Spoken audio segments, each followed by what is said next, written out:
গায়ে অন্য সিল মারলে পরিণতি ভালো হবে না বললেন মির্জা আব্বাস। জামায়াতের সঙ্গে বিএনপি এখনো জোটে আছে কিনা জানালেন ফখরুল। কাদের সঙ্গে জোট করবে জামায়াত জানালেন নায়েবে আমির। এবং সর্বশেষ জানাবো, জাতীয় নির্বাচন নাকি স্থানীয় নির্বাচন, কোনটি আগে? শুনছিলেন সংবাদ শিরোনাম, এবারে বিস্তারিত। বিএনপির গায়ে অন্য সিল মারলে পরিণতি ভালো হবে না বললেন মির্জা আব্বাস। বিএনপির গায়ে অন্য সিল মারলে পরিণতি ভালো হবে না বলে হুঁশিয়ার করেছেন বিএনপির স্থায়ী কমিটির সদস্য মির্জা আব্বাস। মির্জা আব্বাস বলেন, বিএনপিকে ভারতের দালাল কিংবা আওয়ামী লীগের দোসর এমন সিল মারার চিন্তা করবেন না। যারা বিএনপিকে ভিন্ন শিবিরে ঠেলে দেওয়ার চেষ্টা করছেন তাদের পরিণতি ভালো হবে না। বিএনপির স্থায়ী কমিটির সদস্য বলেন, যারা গণতান্ত্রিক প্রক্রিয়ায় নতুন দল গঠন করবে বিএনপি তাদের স্বাগত জানায়, তবে এ নিয়ে দেশকে বিভক্ত করার চেষ্টা করবেন না। 5ই আগস্টের পরবর্তী সময় বিভেদ সৃষ্টি হলে দেশ গণতন্ত্রের চেহারা কোনোদিন দেখতে পারবে না বলে আশঙ্কা প্রকাশ করেন মির্জা আব্বাস। জামায়াতের সঙ্গে বিএনপি এখনো জোটে আছে কিনা জানালেন ফখরুল। জামায়াতের সঙ্গে বিএনপির বর্তমান সম্পর্কের অবস্থান স্পষ্ট করেছেন বিএনপির মহাসচিব মির্জা ফখরুল ইসলাম আলমগীর। তিনি বলেছেন, এখন কিন্তু আমরা কারোর সঙ্গে জোটবদ্ধ নই, আমরা আছি যুগপৎ আন্দোলনে। আমাদের সঙ্গে যে দলগুলো আছে আমরা যুগপৎ আন্দোলনে আছি, কিন্তু কোনো জোট আমাদের সঙ্গে নেই। মির্জা ফখরুল বলেন, গণতান্ত্রিক রাজনীতিতে নির্বাচনে এই জোটবদ্ধ হওয়াটা ইলেকশনের আগে এটা কমন ব্যাপার, সব দেশে পৃথিবীর সব জায়গায় আছে। ভারতীয় মুসলিম লীগ আর কমিউনিস্ট পার্টি একসঙ্গে জোট বাঁধে। জুলাই গণ অভ্যুত্থানে নেতৃত্ব দেওয়া শিক্ষার্থীরা নতুন রাজনৈতিক দল গঠনকে কিভাবে দেখেন? এমন প্রশ্নের জবাবে মির্জা ফখরুল বলেন, সরকারের নিজেদের প্রতিনিধি রেখে তারা নির্বাচনে অংশ নিতে চাইলে অন্য রাজনৈতিক দলগুলো বিষয়টি মেনে নেবে না। অন্তর্বর্তী সরকারের মেয়াদের বিষয়ে এক প্রশ্নের জবাবে তিনি বলেন, যদি সরকার পূর্ণ নিরপেক্ষতা পালন করে তাহলেই তারা নির্বাচন পরিচালনা করা পর্যন্ত থাকবেন, তা না হলে নিরপেক্ষ সরকারের প্রয়োজন হবে। বিএনপি দ্রুত নির্বাচনের দাবি তুললে ছাত্র নেতারা দলের শুধুমাত্র নির্বাচন আয়োজনের জন্য গণঅভ্যুত্থান হয়নি। এ বিষয়ে মন্তব্য করতে গিয়ে মির্জা ফখরুল বলেন, আমাদের খুব পরিষ্কার করে বলা আছে, আমরা আন্দোলন করেছি, রাজনৈতিক দল করছি গণতান্ত্রিক ব্যবস্থার জন্য, গণতন্ত্র প্রতিষ্ঠার জন্য। আমরা গণতন্ত্রে ঢোকার প্রথম ধাপটি হচ্ছে নির্বাচন। যেহেতু তিনটি নির্বাচন আওয়ামী লীগ সরকার নষ্ট করে দিয়েছে, জনগণ ভোট দিতে পারেনি। আমরা ভোটের অধিকারটা তো প্রথম অধিকার, নাগরিক হিসেবে আমি এই দেশের মালিক, আমার একমাত্র হাতিয়ার হচ্ছে আমার ভোটটা, সেটাই তো আমরা দিতে পারিনি। সুতরাং নির্বাচন চাই না বা নির্বাচন প্রধান নয় এ কথা চিন্তা করাও তো ভুল। নির্বাচনটা আমরা মনে করি প্রধান, কারণ এই নির্বাচনের মাধ্যমেই আমি গণতান্ত্রিক ব্যবস্থায় ফিরে যেতে পারবো, আমি গণতান্ত্রিক সংবিধানের পরিবর্তনগুলো আনতে পারবো, গণতান্ত্রিক একটা রাষ্ট্র আমার পুনর্নির্মাণ করতে পারবো। তাছাড়া আমার বিকল্প কিছু নেই।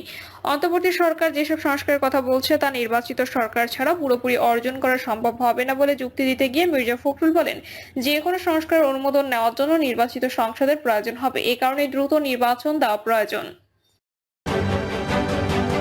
কাদের সঙ্গে জোট করবে জামায়াত জানালেন নায়েবে আমির।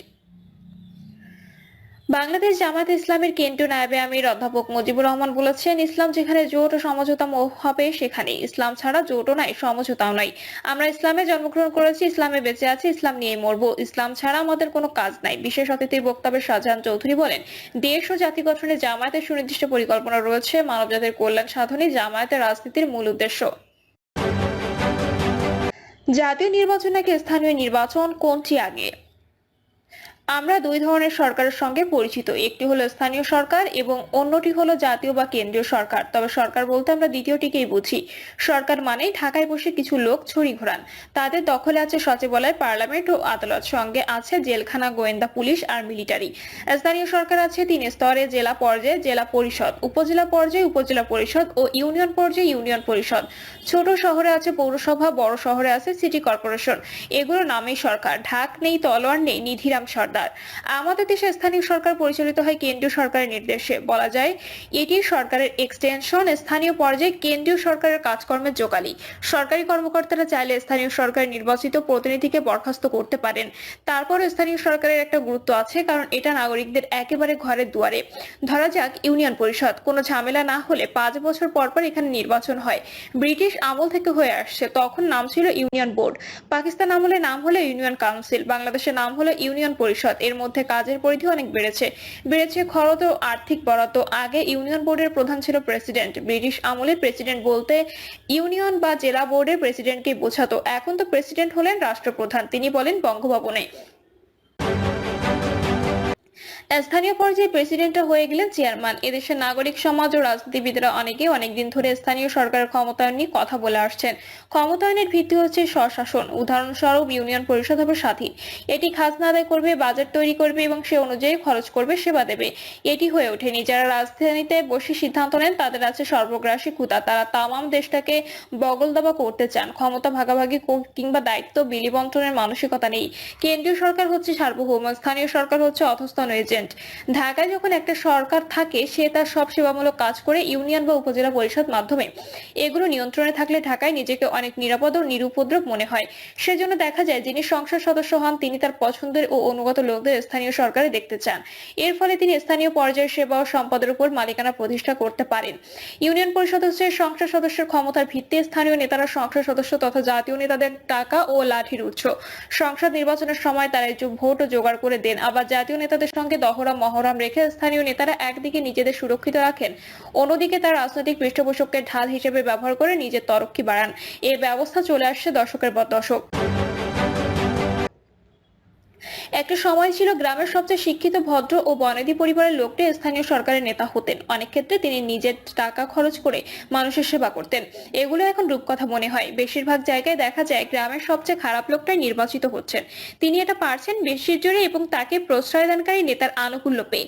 বলা যায় স্থানীয় সরকারগুলো সংসদ সদস্যদের জন্য কামধেনু। অনেক রাজনীতিবিদ আছেন যারা দেশের মানুষের উপকারের চিন্তায় রাতে ঘুমাতে পারেন না। তারা এই ব্যবস্থা জিইয়ে রেখেছেন তাদের ইহজাগতিক স্বার্থে।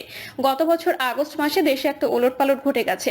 আমরা ভাবছি নতুন করে স্বাধীন হয়েছি, সুতরাং আগের মতো করে এই দেশ চলবে না, চালাতে দেওয়া হবে না। সবাই যে একরকম ভাবছেন তা বলা যাবে না। অনেকেই বদলাচ্ছেন, অনেকে আছেন আগের মতোই। এত ঝড়ঝাপটা গেল, এত মানুষ মরল, তাতে তাদের ভ্রুক্ষেপ নেই। ক্ষমতা রাজনীতিতে সহসা গুণগত পরিবর্তন আসবে এমনটি জোর গলায় বলা যাচ্ছে না। সংস্কার আগে না নির্বাচন আগে, এ নিয়ে কথার ফুলঝুরি দেখছি। এর মধ্যে আরেকটা ঝগড়া ঢুকে গেছে। আগে স্থানীয় সরকার নির্বাচন নাকি সংসদ নির্বাচন? জাতীয় নির্বাচনে যারা সরকার গঠন করার ব্যাপারে আশা রাখেন তারা চান সংসদ নির্বাচন হোক আগে, নির্বাচিত সরকারের অধীনে হোক স্থানীয় সরকার নির্বাচন। একটা উদাহরণ দিই। ১/১১ সেনা সমর্থিত তত্ত্বাবধায়ক সরকার সংসদ নির্বাচনের আগে উপজেলা নির্বাচন করতে চেয়েছিল। বড় দলগুলো বিশেষ করে আওয়ামী লীগ ও বিএনপিতে রাজি হয়নি। ফল যা হওয়ার তাই হয়েছে।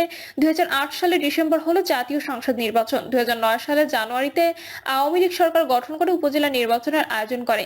মারদাঙ্গা করে বেশিরভাগ উপজেলায় আওয়ামী লীগ সমর্থিত প্রার্থীরা জিতে যান। নির্বাচন কমিশন অসহায়ভাবে চেয়ে দেখে।